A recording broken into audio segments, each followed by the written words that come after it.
Hey guys, and welcome back to more Magic the Gathering lore. This is part 2 of the opening story for Kaladesh. I know I've taken my sweet time returning to the story, but with a new set comes a lot of new info and topics to cover. Nevertheless, the story continues today and will be coming more regularly. In fact, I'm in the starting stages of a new series that will involve reaching out to other members of the MTG community, in hopes of bringing you some awesome collab videos, some of which will be on the lore. So moving forward, expect some storytime videos with me and other amazing content creators. For now, however, let's figure out how our heroes will answer the call to Kaladesh. In part 1, we witnessed the arrival of one Dovin Baan, a Vedalken Planeswalker from Kaladesh seeking aid from the newly formed protection organization known as the Gatewatch. He had heard of their heroics and their decree to help others in need, and he needs help now more than ever. The Consulate of Kaladesh has charged him with ensuring the safety at its outstanding Inventors Fair. As High Inspector, he's quite qualified for the job, but renegades and rebels have been causing trouble as of late.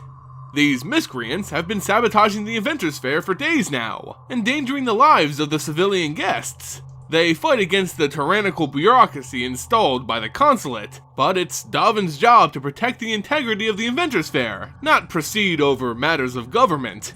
Regardless of their intentions, the renegades and their mysterious leader must be stopped and brought to justice.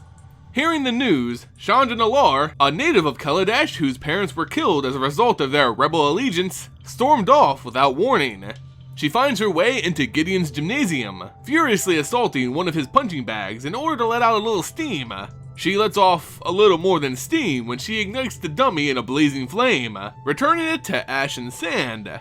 Her mind wanders to Mother Ludi, her mentor back on Ragatha, and her recent adventures on both Zendikar and Innistrad. She had fought gods, felt true power, but it all left her feeling more alone than ever.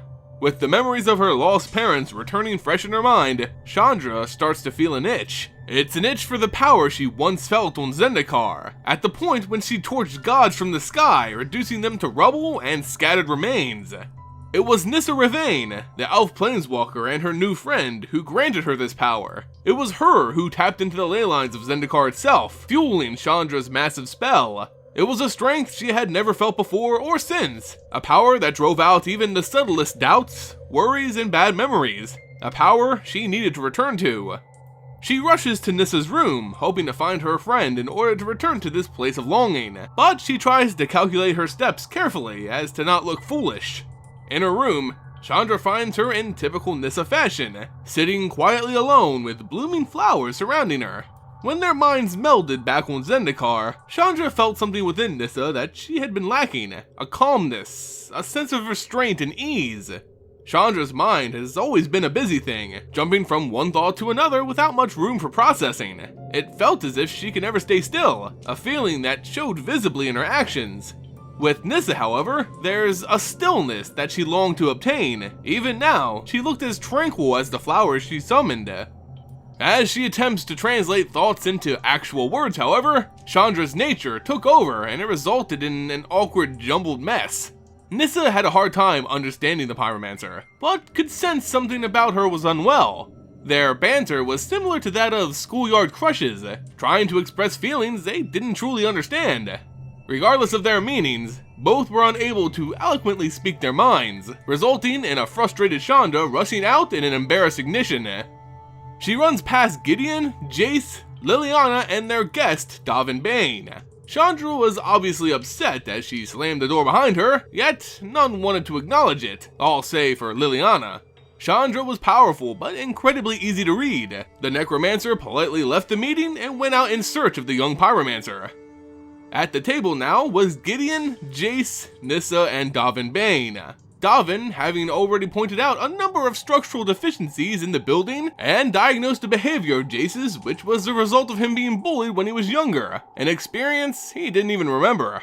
Nissa was there, but wasn't engaged in the conversation. Her thoughts were elsewhere. They were with Chandra. Her friend had come to her, visibly upset and anxious, but she moved the wrong way and she flew off like a scared bird. Nissa felt horrible about that. No one had seen Chandra or Liliana for quite some time, but as they began to realize this, Jace's right hand came in with a report. Gideon had asked Lavanya to trail Liliana if she were to leave the headquarters. As she left to follow Chandra earlier, she followed in tow. She tracked them from the market district carefully until she witnessed them planeswalk, but their destination was unknown. As the name Nalaar was brought up by the Gatewatch, trying in vain to estimate where they could have gone off to, Dovin chimed in with a suggestion. The name Nalaar, it was familiar to him. It was a name from Kaladesh. He suspected that the two famous Nalaars must have been Chandra's parents, Pia and Curran. Dovin explains the story as best he could, how Pia and Kieran were the heads of the renegade rebels during its most early years, and how their criminal activities resulted in their executions by the hands of a wayward and obsessed consulate officer. While Dovin sympathized with the Gatewatch members and their disgust at this news, he didn't shy away from the rules of his world. Mages were dangerous on a plane so rich with Aether, pyromancers most of all. Although the officer's actions were extreme and punishable, the fault lied with the renegades. The conversation then turned back to Chandra. Surely, she wouldn't be so bold as to return to Kaladesh, right? Well, nothing else could have thrown her into this state, and with Liliana taking charge, the group agreed they most likely return to her home world. Jace was the first to offer to travel there, but was quickly shot down by his awaiting duties as Guildpact of Ravnica. Gideon was already on a mission to track down the dangerous Raska. That only left Nissa. She had already begun to think of Chandra, so of course she was more than willing to venture to Kaladesh with Dovin as her guide. Although Chandra was home, Nissa would stand by her side, no matter what she encountered there. And there you have it, guys, how the story of Kaladesh kicks off and what drags our heroes to the Inventors Fair. Now, I actually really enjoyed this transition, because it's not some huge monster or interplanar threat that's coming to destroy us all. Rather, Chandra's pulled there for a personal reason, facing her inner demons more so than something like the Eldrazi. And how about this awkward interaction between Chandra and Nissa? I know I compared it to schoolyard crushes, and that's because it really seems like it. Could there be some feelings involved here outside of their connection from Zendikar? Let me know your thoughts in the comments below. Anyway guys, that's gonna do it for this video. If you enjoyed it, consider throwing it a like, sharing it with friends, and subscribing to stay up to date on all the latest MTG news and lore. As always guys, thank you all so much for watching, and I'll see you next time.